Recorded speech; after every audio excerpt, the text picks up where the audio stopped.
Well, welcome everybody. My name's Terry V. Salyer to We the People of Eastern Kentucky, and we're going to be discussing a lot of things tonight. We have a special guest with us tonight. One of the raising sons of Magoffin County is going to be with us a little bit later on, and we'll introduce him. I'll let my lovely cohort here be able to introduce him because he's his special guest, and I look forward to a good friendship with him and sharing with him on some of the things he's gone through here in Magoffin County, being a native. We've talked about in the past, we the people of Eastern Kentucky is focusing on economic development throughout our region. We're also looking at community involvement. And like we said before, that's where we solicit and we ask for your opinions on what you're hearing and what you're seeing, and some of the guests that we have. You might be able to give us suggestions, and you can get with our lovely producer back there, old John Hurd. He is quite lovely. He is wonderful. Lovely. And if you want to email us something like that, we'll have around 10 minutes as a wrap-up towards we get done with the podcast here to be able to address some of the questions and things that we had tonight. But also, we might get into a little political avenue down the road or whatever, or maybe a little bit later on. A lot of things have happened. We had Super Tuesday last week, and we also had a lot of primaries, so everything's just kind of winding down to, I think, a two-man race, but I think Cody may think a little bit differently. He can share those thoughts a little bit later on. But we want to welcome you all. Share out there, everybody. Let everybody know about what we're doing. We're trying to get information out to our people and our communities, not only here in Magoffin County, but all throughout Eastern Kentucky. We've got a lot of people that's lined up that's going to be special guests with us. As everybody knows, we had Pete Shepard with us last week, and we got a wonderful guest with us tonight we'll get into. But we've also had commitments from a lot of the political people in the area. John Blanton's going to be on. Judge Matt Wireman's going to be a part of it, and he's actually wanting us to come to you from the fiscal court up there, so we'll probably do that up there when we get Matt scheduled, because he's got a lot going on. I tell you, I talked to him this week, and a lot of people are going to be amazed at what's going to be happening in the next couple months. From what he tells me, the industrial park right now is full, and they're actually looking for land to be able to maybe do another one or whatever. And they've got the infrastructure to that out there now, and they've got a couple businesses that are coming in that's really going to have an impact and going to help our community as far as jobs, good paying jobs and things. So, But talk to him, and Matt wants us to do that. And we've also got some information, those of you out there that may want a little information on Social Security and things like that. We will be having Grover Arnold will be coming up and sharing some ideas and things that can help you be able to get into the Social Security part. Those of you like me that are elderly and up there and maybe over the hill, he gave me a lot of insight the other day when I was in his office talking to him about some of the Social Security things. So I'm going to keep my mouth shut, and I'm going to whip it over here to Cody, and he can talk about a few things and get us into welcoming our guest. Yeah, once again, we do want to go ahead and welcome our guest. For those of you that watch WKYT Weather, we have meteorologist James Caldwell. A lot of us people around my age and grew up around him know him as Jimmy Neal. Yeah. My partner over here, Terry, mentioned community. Jimmy Neal has been, for the last few years, has been wonderful about coming into our area and emceeing the local pageants and just making himself, even though he's moved out of the area, making himself still a part of the community and a part of the Magoffin County culture, and we really appreciate that. Thanks for getting up with us, Jimmy Neal. Oh, thank you for having me on the show. I appreciate it, and I'm glad that I'm on such an early edition of the show. So hopefully this thing takes off like a rocket, and you all will be talking about everything before you know it. You're as big as Joe Rogan or somebody, I don't know if I want to be like Joe. No, well, he said as big as Joe. Somebody asked me the other day. I was at a local venue watching one of our local talents. I can go ahead and drop a name. My brother was playing at the Jenny Wiley what is it called? The Jenny Wiley Lodge. He was playing music at the Jenny Wiley Lodge. Up there. And someone was asking me, I'm not really sure what the reason was, but they asked me what I did for a living, and I explained it to them. And then I told them, I said, well, I also own a news network, and I host a couple of podcasts. And somebody spoke up and said, yeah, he's got a pretty good podcast. And she goes, okay, well, what's that like? I said, well, you've heard of the Joe Rogan Experience. Of course. Yeah, we're absolutely nothing like that. That's true. Well, why don't you tell them about our sponsors and stuff like that, Cody? Whether you agree with them or disagree with them, it'd be nice to be that big. Yeah, that's absolutely. We won't turn that down. I'm definitely not. I'm definitely not down in the Joe Rogan spot. I'm actually a fan. I catch quite a few of the episodes myself personally. Yeah. Terry wanted me to go ahead, like he said. I want to mention our sponsors. We have Granny Made Cheesecake. Our sponsors, as you can see on the screen, are going to be up to my right, I believe. We have Jessica D. Williams Photography is also sponsoring. We have quite a few sponsors that are wonderful producer has put on there for us. This show as always is brought to you by Appalachia Insider and BML Business Alliance. Yes. For that we are always appreciative. What do you think, Terry? Let's go ahead and let's go on with the first topic of conversation. Okay. All right.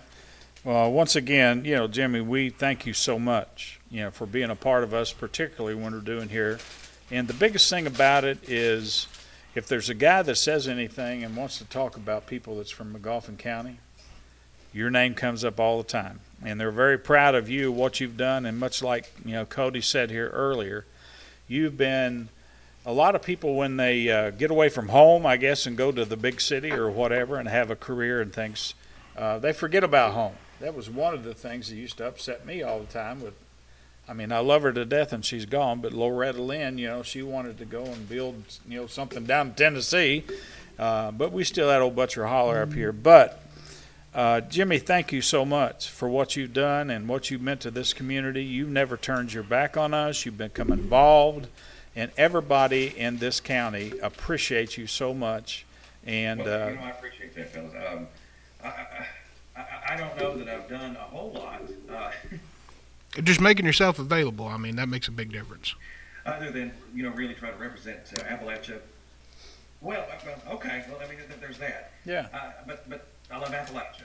I really do. And I love the people there because there are no better people in the world than what we have right there in the mountains. I agree. And what makes Central Kentucky, where I live now, so great is we have so many people from the mountains. Wow. And it rubbed off on everybody. So that's what's happened up here too. But let me ask you a question, if you don't care, again, Jim. I don't know that I've done much of anything, but just try to represent that region the way I possibly can. And that's what I try to continue to do and try to get rid of and shake off those old stereotypes that we have been faced with for a very long time. I try to say, you know what, I got a whole mouthful of teeth. I can speak clearly. I can't say that. I know sciences. So that's what I like to do. I like to make sure everybody knows that we're just like everybody else. I agree, and that's really one of the reasons too, Jimmy. We've had this podcast because a lot of times people just think, oh, they're a bunch of barefoot hillbillies down there and things, but we're wanting to show that people in eastern Kentucky, there's a lot of success there. And I even talked the other day to the lady over Daffodils, that's got the boutique over there, I guess, in Prestonsburg, because now she has expanded to Pikeville, so she is growing her business and doing a great online business now too. So, those are the people that we want to bring in to be able to talk about how they've done it, how they rent their business, and how they've been able to grow, particularly in our area, and show that there's opportunities out there, and if you got an idea, you can dwell on and do that. Let me go back a little bit, Jimmy. Let me ask you this question. What was it like growing up when you were younger here in Magoffin County? What was that like to you? Yeah. Hey, growing up in Magoffin County, I didn't grow up with a whole lot. Mom worked at a filling station. Dad worked until he was injured on a job in 1986, and he fell 3 stories on a job site. He was working construction in Virginia. And he was injured and had what is known as a club foot and destroyed some of the discs in his back and the club foot. And he wasn't supposed to work anymore after that. So, we grew up, I I don't know that we grew up paycheck to paycheck, but I'm pretty sure we probably did. Nobody ever let me know that, because the one thing about us is we're very proud people, and we're going to take care of ourselves, and we're going to make sure we get through no matter what. And they never wanted to worry me or my brother or my sister about anything. They never wanted us to know what was going on like that. So I know that we were probably living like that, but you know what? We were happy, and we had everything we ever needed. I grew up toward the south side of the county. It's almost the midsection of the county. I grew up there close to Oakley, where Oakley and Lakeville come together right there off the Licking River. Yeah. And that's where I grew up. Spent 20 plus years there growing up, and that's still, Magoffin County is still the place that I've lived the longest. I lived in Hazard for about 10 years. Then I've lived here in Lexington and Winchester. I live in Winchester now, and I've been here for been here since 2017. And the reason I moved to Winchester is because it reminds me so much of people back home. Because you get right outside of the city, and all of a sudden you've got these real down-home country farming folks that live right here. And that's what my wife and I wanted to get back to, because she's from Pike County, she's from Pitts Creek, so she's from a small community, I'm from a small community, so it meant the world to us to get back to a place like this. So, we got here, we made it, and we're pretty happy up here. Well, when you were younger, I guess, Jimmy, let me ask you this question. What inspired you, and what made you be on the pathway that you're wanting to do basically in the career that you're doing right now? It all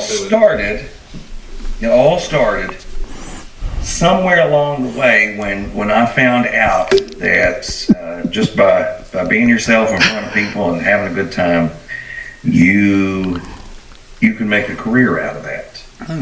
So when I was younger, I wanted a real chance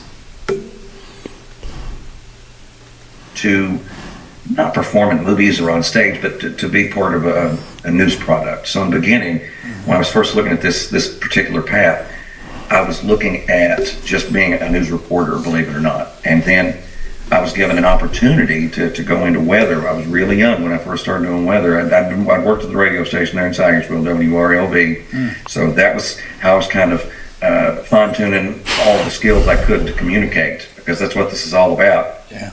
And then after I worked at WRL for a few years, I got an opportunity to go to WYMT to be what they called at that time, it was just a weathercaster, because I had no formal weather education as I do today. So before I knew it, I was in my second semester of college, and they put me on TV, and I was on TV and been on TV ever since. And that today, actually, guys, it's funny that you all are talking to me today.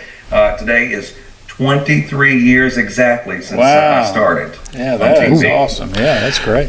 I'm not sure if you know this or not, Jimmy. I actually worked at. I don't look that old, right? I'm not sure if you know. I worked at the radio station too. I worked under Kathy when Keith was there. That was how I got my start doing everything that I've done in media. That's how I got my start doing it. It's right there in small town radio, and it started a lot of careers across the country. Tons of them. Even your congressional representative Hal Rogers worked in radio at one time. And Hal, when he was at his peak, had a great voice. He's getting older and has a little weaker, but it's been a launch pad for a lot of people. Chris Bailey, who I work with, he started at WRLV in the early '90s and worked with the infamous and legendary country cousin for several years there. Mr. Nolan Hall. When you do a Zoom from home, y'all, the dogs are going to bark. So just get ready for that. That's great. Was there anybody you think, Jimmy, instrumental in getting you to go and be in the professional broadcasting type deal, or was there somebody that you looked up to kind of as a hero or an idol and maybe pattern yourself by, or maybe even a mentor to you? Well, I'll tell you what, the first person who ever got me into being on radio, there are a few people, okay? The first person that got me into an actual role was Sam Miller. You remember Sam was an electricity teacher and athletic director at high school. And I had him when started sophomore year in high school and then continued through senior year. And he got this dream. He wanted to do sports. He wanted to do the play-by-play on radio. And he said, "Why don't you do the color?" I was like, "Well, I don't know anything about the zone and the press and man-to-man. I can't, I don't know that." He said, "Well, just keep stats and make fun comments." I said, "Well, I can do that." And that's what we did. Now, since then, I feel like now I could go back and be halfway decent color. I was not good back then, but now I recognize those things, so I can do a little bit better. Yeah. But what the thing about it is, is it's not how much, it's how you can sell it. If you can sell it and make people think you know what you're talking about, then you've won, because I do that every day in the weather, because I've got to convince people that I believe it's going to happen. And I do when I'm saying it, but you've really got to believe in whatever. But as far as that, he kind of opened the door for me. And there was a guy who was the general manager at the station there at RLB. He's no longer with us. His name was Jerry Grass. And he gave me the opportunity after I did that first season as color commentator. He asked me, he said, "Do you want to come on this summer?" Because we did it all the way through, March into the district tournament that year, because that's as far as they got that year was districts, I believe. They didn't make it to region.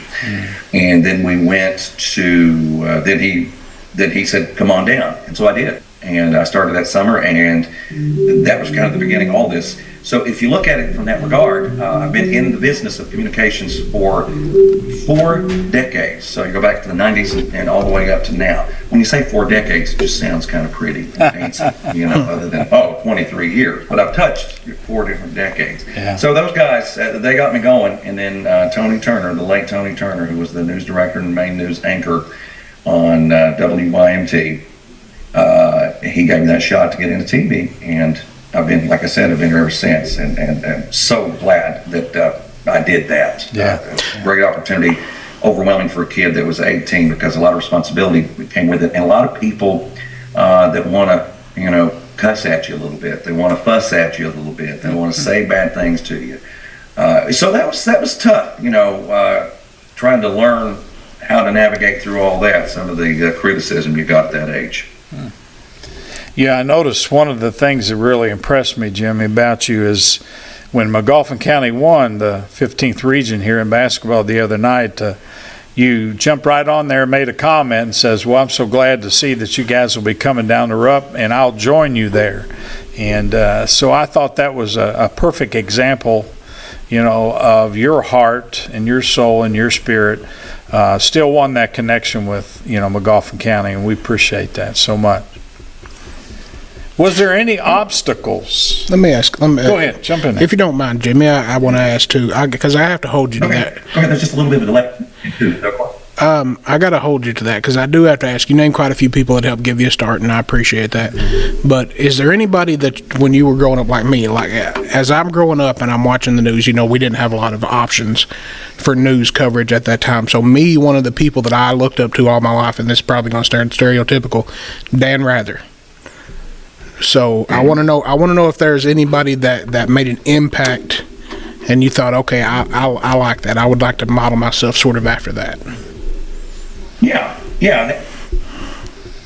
Now that I kind of got off topic there a minute ago with my question, I went all the way around as I do. But the one person that I looked up to, because I like a little more of the entertainment side, was Letterman.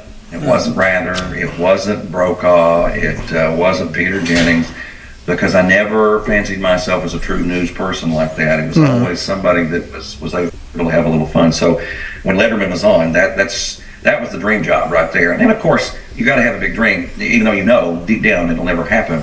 So I looked up to Letterman a lot, especially with the stuff he was doing when I was younger, because he was just out there. And it slowed down as he got older. He didn't do some of the same zany things that he did, especially after his surgery. But that's who it was. Of all people, it was David Letterman. No, I completely understand that. Yeah. If you had it to do all over, Jimmy, would you want to grow up in Magoffin County again? Would I want to grow up in Magoffin County again? Absolutely. Because with working in Hazard all those years, I got to experience Appalachian life everywhere. everywhere in eastern Kentucky. I spent the night in most counties in eastern Kentucky, at least one night. I visited every single true mountain county. I've been to every festival, and that was kind of the part that got me there.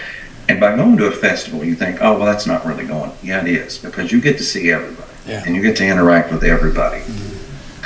And when I grew up in Magoffin County, maybe it's because I just knew so many people, it was just different out of all those counties. And again, everybody, it's a great place. Everybody's friendly, I'm not saying that, but there was something about being right there at the end of the Mountain Parkway, knowing that if you needed to get major medical help, like we all...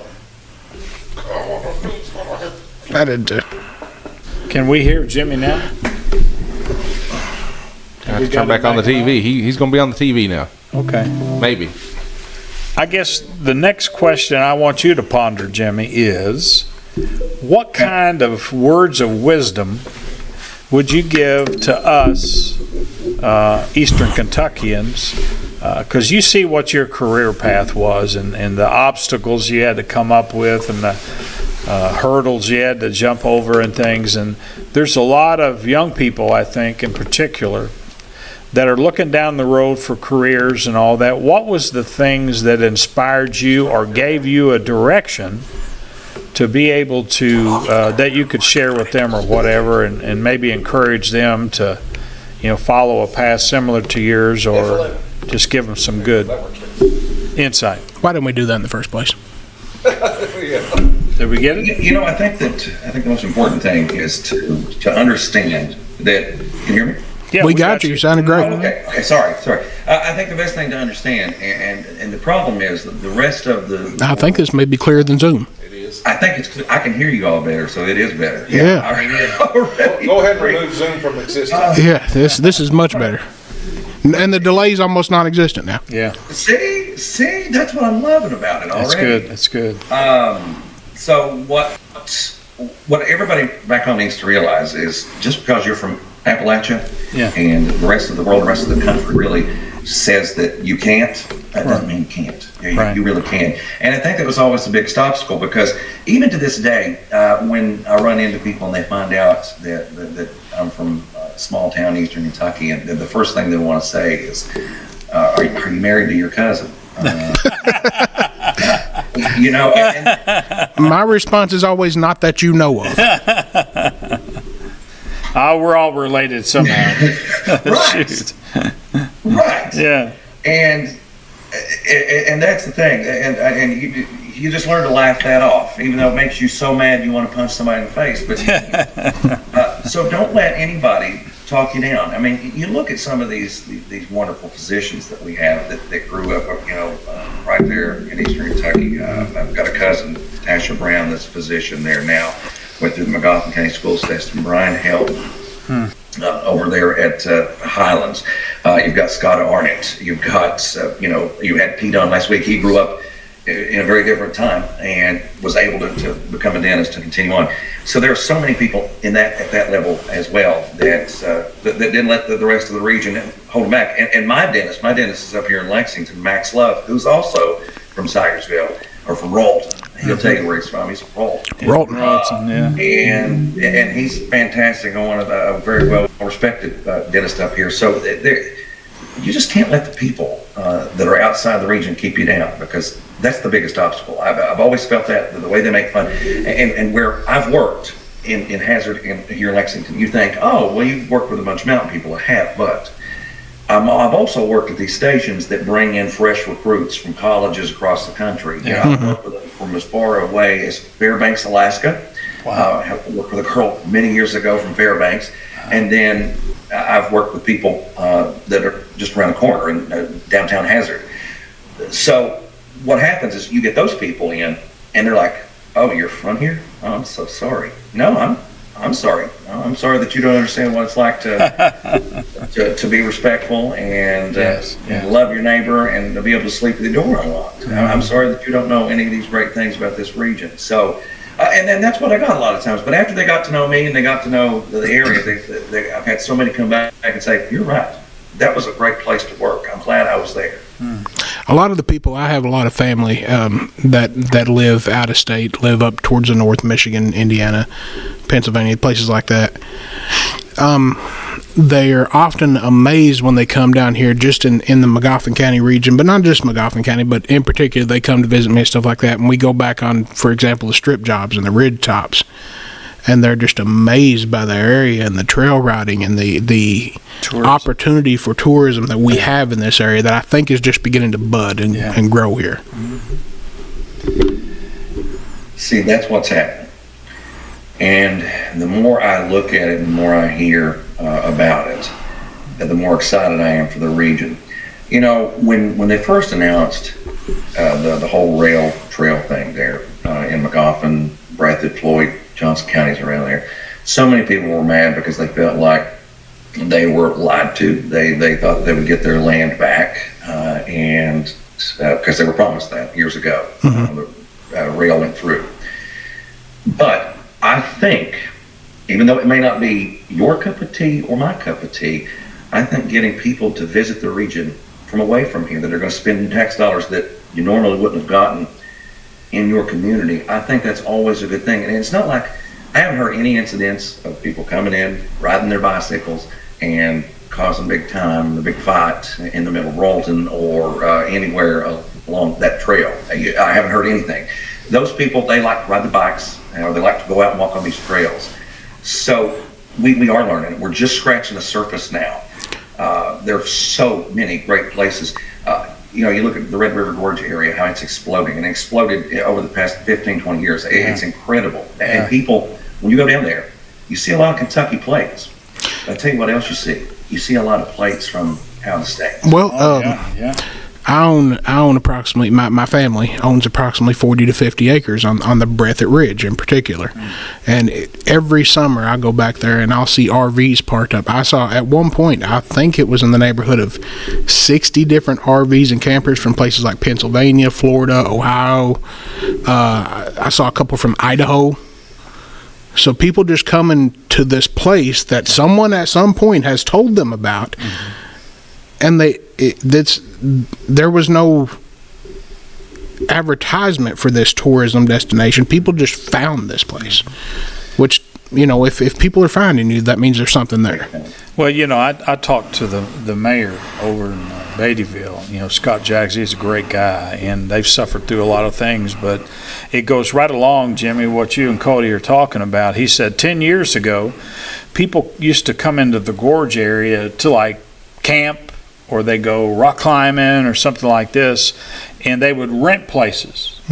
And now, they would be from New Jersey, New York, Pennsylvania, but now those same people have come in and bought land and property so that way they can bring their families down, or other friends or other professionals that they work in the business world in the sector up there.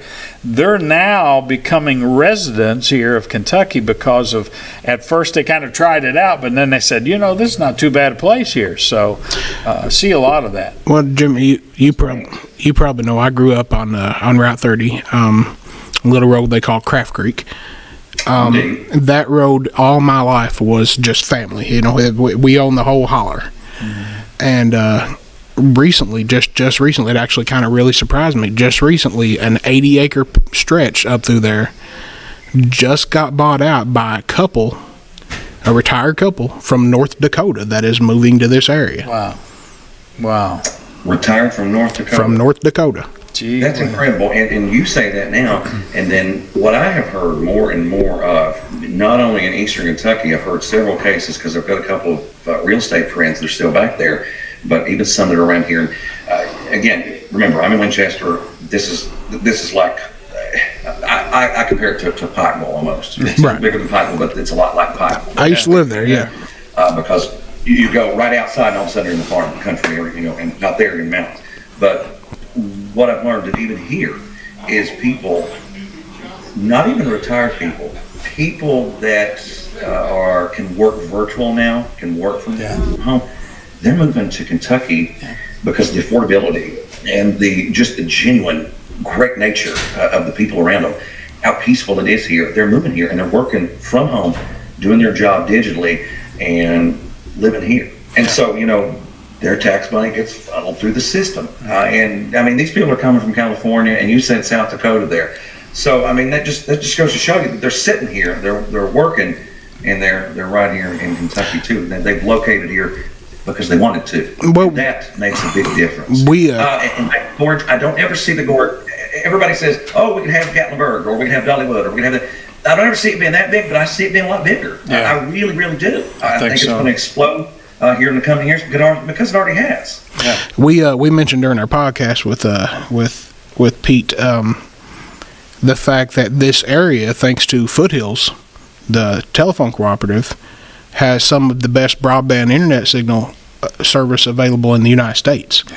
So the fact when you say people can come here, live here, and work from home and do their job if they're investment banker out of New York City, they still have full access to their job because of this infrastructure that got set up, and Foothills got the jump on it before anybody else did in this area. Yeah, they really tore it up. I mean, they did. They got right in there and they got their they got their shirts. They rolled their sleeves up and they dug in, and they did, and they've made a difference. Absolutely. Well, Ruth Conley, you know what I'm talking about. She's Magoffin County, and if you know, she's done a super job as a CEO there, and where they have been able to buy other telecoms out around us, Louisa and things of that nature. So it's really a great opportunity. Let me switch gears a little bit, Jimmy.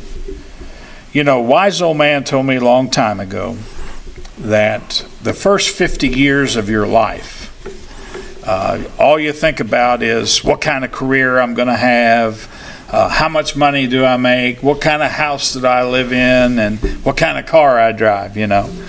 But then he said, once you get past that 50 mark, and I don't know how long, you said it a moment ago, how long you've been into it, so you know, you're not anywhere near me, but the point is, what do you think that you really want people to know about you, and what kind of legacy, you know, would you really want to leave behind going through your career and your life and things of that nature?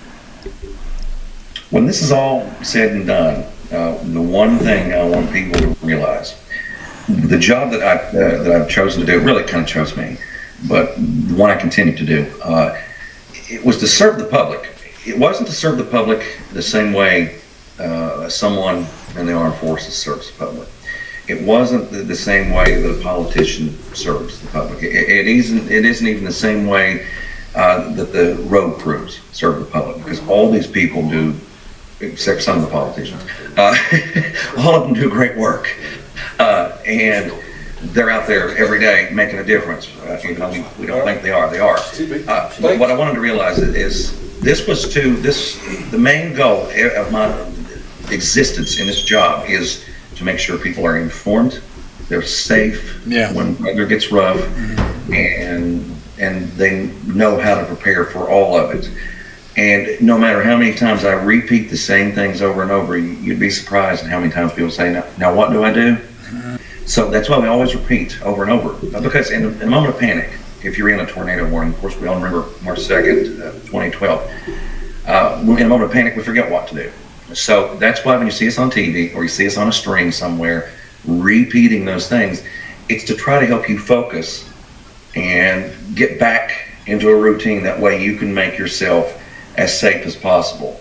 One of the greatest compliments I ever received, and you know, people say, oh, good job on the weather, or bad job on the weather. I get all that all the time. But the greatest compliment I ever got was, Jimmy Neal, your voice was the last voice I heard before we took shelter on March 2nd. Wow. And I've heard that from so many people back home that said that. Wow. And that is that's fulfilling right there. Now, that's what it's about. We're not going to have days like that every day. But when you do, know that I'm here to help you through that one little moment in time. And I can touch so many people at the same time, through the power of media, like this right now, like, being on television. And television is what it once was. People don't sit down and watch the evening news like they did. Some do, some don't. But it's still an area that when the weather gets crappy, people still come in there and they wait for that information. Yeah, I think speaking to me personally, there are certain things. You mentioned that historical legacy media has taken a dive. Everybody can see that legacy media has taken somewhat of a hit over the last little bit with the invention and the advancements of new technology and new places to get information. But really, there are certain things about legacy media that are always just going to be. I mean, you're a meteorologist. You know, you have information that it doesn't matter how good a podcast or a newscast I have, unless I have a meteorologist on staff, I'm not going to be able to provide accurate weather information. So there are certain things that legacy media will always be the best at, in my opinion. And I agree with that. I really, really do. And it's things like that. But what we've learned, and what we learned after COVID and during COVID, was, you know, we didn't need the big studio anymore. You know, for 6 months during COVID, I had a green screen, much like the one behind me here. This is more for my small little studio I've got here at the house. But I had a full green screen in my garage. I had a major camera, you know, $10,000 camera set up on a tripod, stationary. I had all these bells and whistles, and I was doing it from home. And unless you knew it, you wouldn't have known it. Wow. Because the quality was so good, because I was using the same weather graphics. I was dialing in through our server at work and getting them.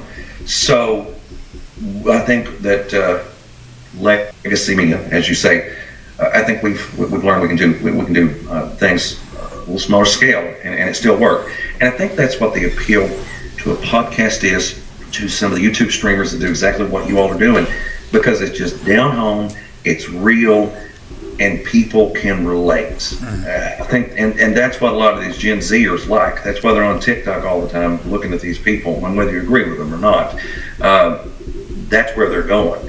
So even myself, I've had to go to TikTok to try to reach a different audience, because legacy media doesn't do it like they did once before. So you're going to find my information on TikTok. I'm doing reels every day on Facebook. I'm posting out my butt on Facebook now, because it's still the largest social media platform in the world. Billions. More people are on it, and more people that I worry about being on it here in the U.S. are on it.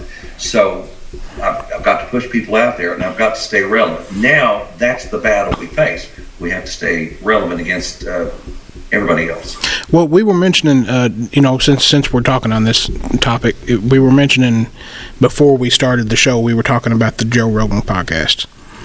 And I think it went through a spell there in legacy media where it was, as you know, 3-minute clips. You're going to get a 3-minute soundbite, 3-minute clip. We're going to ask you the question. You're going to answer the question. Thanks for the view.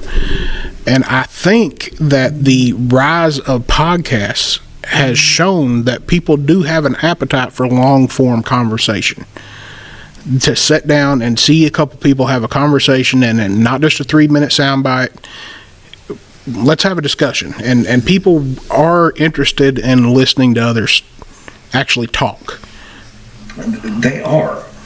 And the problem is, for decades now, legacy media, like what I'm associated with here, we've had consultants. And now, mind you, I'm not trying to down legacy media in no way. No, I know you're not. No. But what I'm going to tell you is, we've been told all this time that these consultants, they come in and they say, people don't have attention spans anymore. They're not paying attention. You need to shorten this, and shorten that, and shorten weather.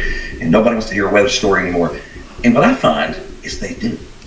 But that's what a consultant does. They come in and they give you that information. Mm-hmm. That's what they're paid to do. They're paid to find something wrong. That's why I always say, sometimes they're right. But a lot of times they are not right.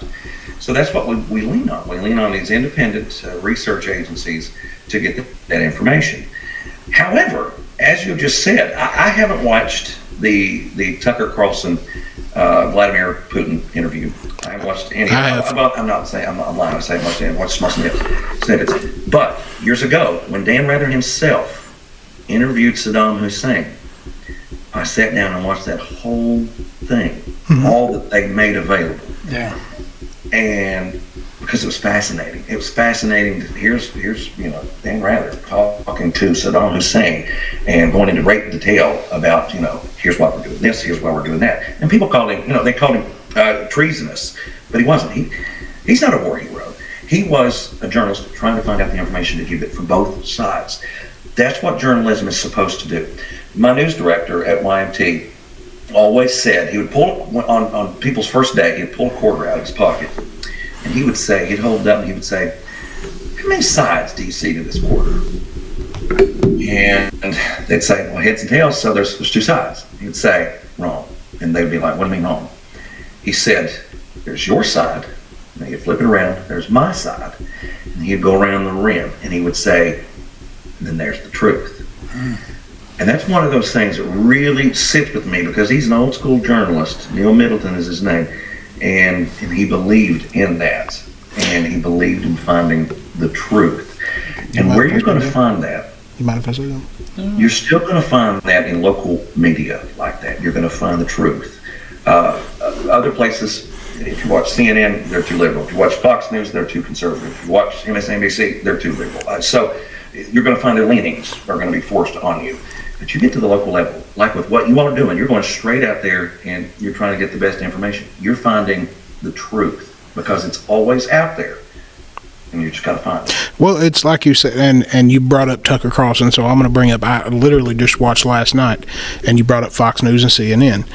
You know, Tucker is no longer associated with Fox News, and Chris Como, as you know, is no longer associated with CNN. Now, these are two of the biggest names in news broadcasting ever. And last night I watched a full, I think it was maybe 2-hour conversation between Tucker Carlson and Chris Como. And now, if you ever watched those two, Tucker would spend his days just eating Chris Como alive. And these two sat down together and had an in-depth conversation. They didn't agree on stuff, but they weren't angry. They didn't have vitriol towards each other. It honestly seemed like they struck up a friendship. And they had a back and forth, in-depth conversation. They discussed Tucker's interview with Putin. They discussed Como's issues that he had with his brother. So the fact that this is a long-form, in-depth conversation that literally millions of people are watching because they're interested in in-depth thought, and I'm so happy to see it come back again. It is. It's wonderful. And if you get on Twitter or X or whatever you want to call it, and you look where, because that's where Tucker has his bread buttered now. And when he puts videos out there, y'all, I mean, he's getting tens of millions of views, more views than he got when he was on television, because people can access that when they want to. And, you know, they don't have to wait until his show was on every night, and they can access that video and watch it, and he racks up millions of views. So, and you're right, and it's in that longer form. And that's interesting. I didn't know they actually sat down together. But that's what I think it premiered last night. Premiered last night. Okay. Yeah. And you're right. They would duke it out. You know, they never duked it out. They always talk crap about each other. You know, one point to the other. But that's fascinating. But they were able to sit down. And I wish we could do that more. Yeah. You know, I don't get political because I'm a weatherman. Right. I stay right down the middle with everything. But I wish we could appreciate other people's opinions and not always jump all over them and tell them how wrong they are. I wish we could all get along. Go ahead. Oh, I'm sorry. That's all right. And completely politics aside, whether you're a fan of Como, a fan of Tucker, a fan of both, fan of neither, the fact that these two people that are obviously known to be of opposite sides are just sitting down and having a conversation and enjoying spending time with each other. That's what it was about. That's what it was about, and that's what matters. They showed you that they could get past their own ego and their own differences, because at that level you have big ego. Okay? Oh yeah. That's the first thing, is you got ego, but you also have your opinion. And the fact that they can break it down, that's what we need to see more of. And we need to see more of that everywhere. We need to see more going across the aisle and at the state side. There's not much, there are not many Democrats left at the state side, but we need to see that more. And we certainly need to see it more at the congressional level. But both sides, the extremists on both sides, have really dug in. And so that's kind of shaking that up a little bit. You know, there are still some good people out there, but you got the ones that everybody hears, the loudest. You know, and talking here too, Jimmy, like discussion you and Cody have had, we the people of Eastern Kentucky, that's exactly where we're at. We're wanting to bring in guests like Pete last week, you this week, just to sit down and have a good old discussion, to not whether you're on right or left or this and that, but we need to bring people together. And our country, our state, and even local politics, I guess you could say, the visions are there. You know, whether you go to such and such church or he's the pastor here or this and that. As you know, back home here, there's a lot of that. But what we want to do is to be able to provide the information, being great guests like you that can share from your heart of where you've come from, how you got to where you are. And for me to hear things like you're saying about we need to be more informative. We need to have great discussions, you know, like you've talked about. We need to bring people together. And that's really, when we first got the idea, Cody and I sat down and talking, that's really what we want to do for Eastern Kentucky. A lot of people, you know, look at us as the same scale of what it is on the national level. And, you know, we in Eastern Kentucky are not like that.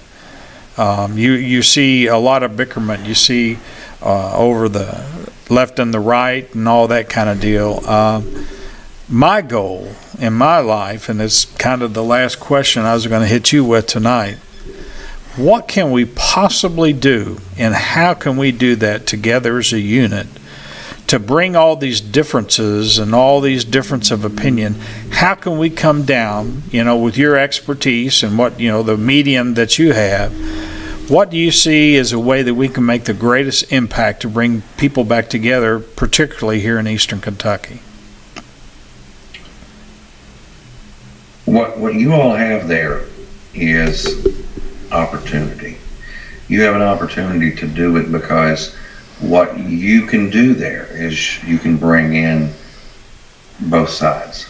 You can bring in the Petes of the world. You can bring in the you know, his competition. You know, when Stanley beat him, you know, the Stanley there in Titusville. You can bring in the Petes. You can bring in the Stanleys.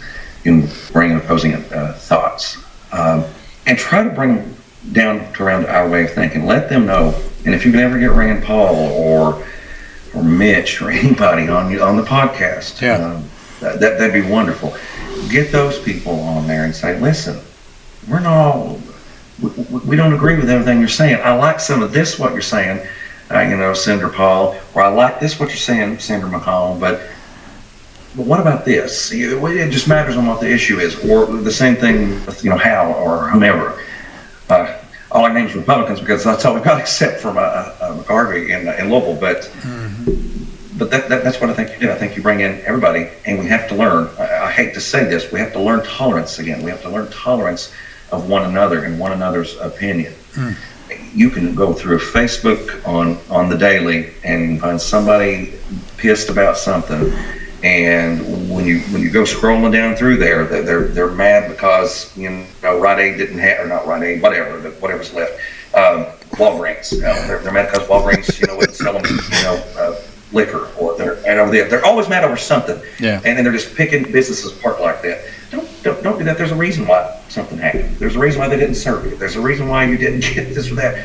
And don't just go out and blast people. Yeah. And then if you're out there reading the blast, don't jump on there and blast until you know the whole truth. That's what the problem is. We don't give ourselves enough time to learn what we need to learn about what the truth is. That's what you two can do, is you can bring the truth to the table and say, okay, do we still disagree with this? Because this is what our research has shown. Right. This is what our reporting is giving you.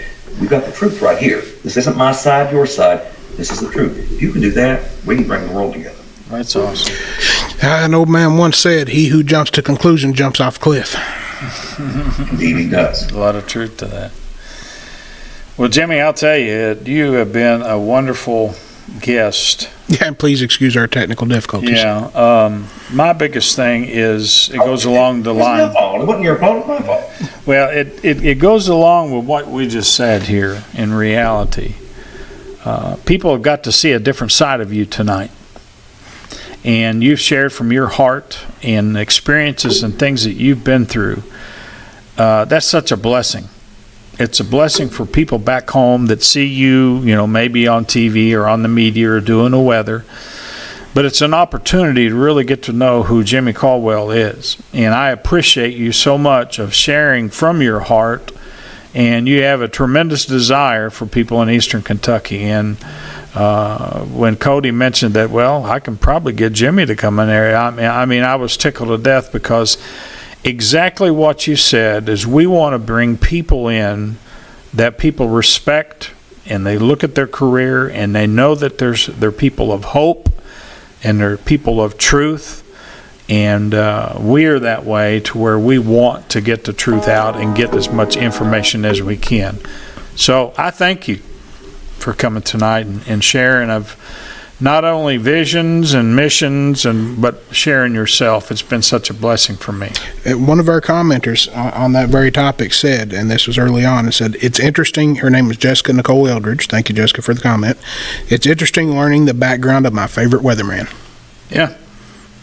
Well, you know, when I'm allowed to talk about other things, we can have all kinds of fun. You know, we can go deep into other subjects. So anytime you all, if there's a certain topic that you want to talk about and you just want to talk for a few minutes, you know, just let me know.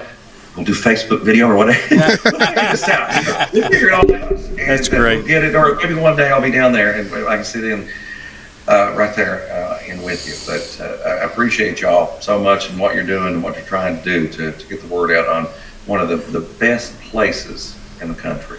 Amen. That's great. We appreciate that so much. Well, you have a great evening, sir, and we will be looking on that TV booger box for you. You do. You better, because it still pays my bills. Thank you so much, Jimmy. Thank you, Jimmy. We got a couple minutes. John, anybody have any comments or... I always, when I talk to my kids in theater and stuff, a lot of times I said, do you have any questions, comments, or emotional outbursts? And that gives them an Tyler opportunity. Whitley had a few comments. He said, I disagree. The reason people tend to sway towards independent media is avoid the native biases from legacy and corporate media. CNN, MSNBC, Fox, they all pander to the people that cut the checks, allow them to be on air. CNN brought to you by Pfizer, not to mention the partisan bias that most news organizations have. It's a valid comment. I think we kind of addressed that in the fact, you know, that when we were discussing how, for example, Tucker and Chris Como came together in a nonpartisan way and they had a conversation, and we're saying that's what we're trying to do as well. Yeah. Now, having said that, one of the things that he mentioned on there is Pfizer, and Pfizer, you know, he says CNN brought to you by Pfizer. We are going to have sponsorships, sure, you know, and there are going to be people that are paying us to sponsor their, you know, to mention their products and stuff like that. But one of the things that, and I'm pretty sure we can make this promise pretty fairly right now, is that one of the things that we will say is we will not. The fear of losing a sponsor will never cause us to be dishonest in what we say. I agree 100%. Can we get Trump as a sponsor? If he wants to pay me, he absolutely. I'd have to differ with that one. I'm sorry, John. I can only go so far.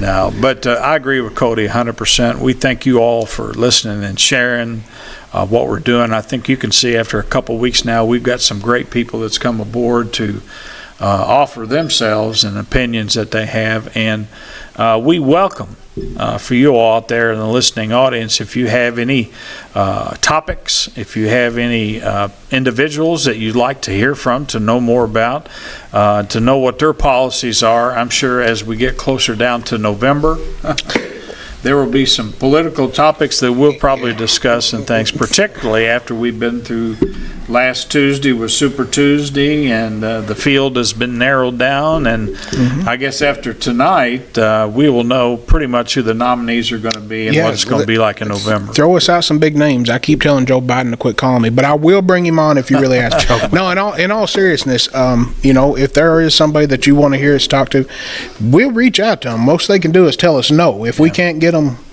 okay, but we will definitely try. So if there's somebody that you want to hear speak to, let us know. Absolutely. We've already got commitments. Judge Weatherman, Matt Weatherman, wants to be a part of our podcast. It's just a matter of scheduling him, and he actually wants to bring it live from the fiscal court up there where he kind of presides over, so we're looking forward to that. And there's also other people. I've talked to Bill Meade, the sheriff here in Magoffin County, and Bill would like to come aboard and kind of just share with people what direction, as far as law enforcement and his experience and what he's been involved with and what he'd like to see for Magoffin County and Eastern Kentucky. And like I said before, Grover and some of the other people like that, we may be talking to lawyers.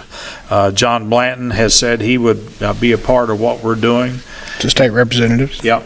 So that's the people that we want to bring in. And, it was so interesting. The other day I was talking to Matt Wireman, Judge Wireman up there. There's a lot of things that are coming to Magoffin County, folks.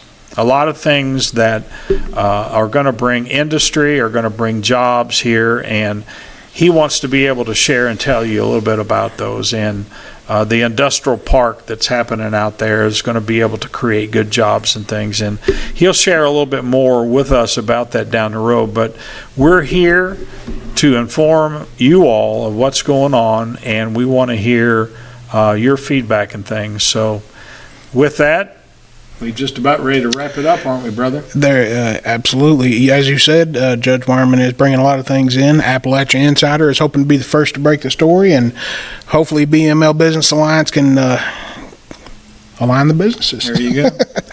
And if a lot of you may not know, and Cody asked me last week, the company I work with, BML Business Alliance, does consulting, brings businesses together, helps solve solutions that they need to do. And the BML stands for Business, Medical, and Legal. And it's so amazing that a relationship that I had with one of the lawyers up in Pike County today actually was able to send one of his clients to a healthcare center here that I know, and they were able to get the treatment and the follow-up care and things of that nature. So that's what we're trying to do, is bring people together and give them a solution and the best way to go and give them choices in their life.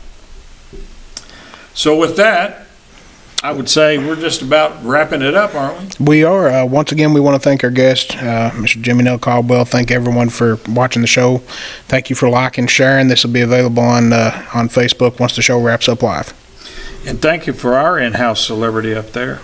Oh, yeah, the local legend. Mr. John Howard in the house. Big John Howard. Yeah. Big John Howard of the Big John Sports Show and techholler.com for all your technology needs. So if you miss us live tonight, we'll have our videos available that you can go back and you can pick us apart of some of the stuff that we talk about or whatever.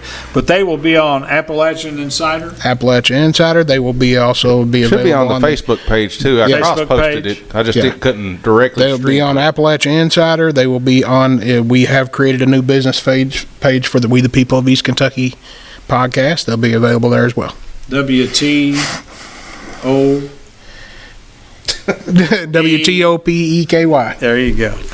All right, folks. Well, good night. Thank you for coming and listening, and give us your comments and feedbacks. We really appreciate you, and may you have a good evening and also a great week till we meet you next week. So at that, we'll say good night, you all. Good night.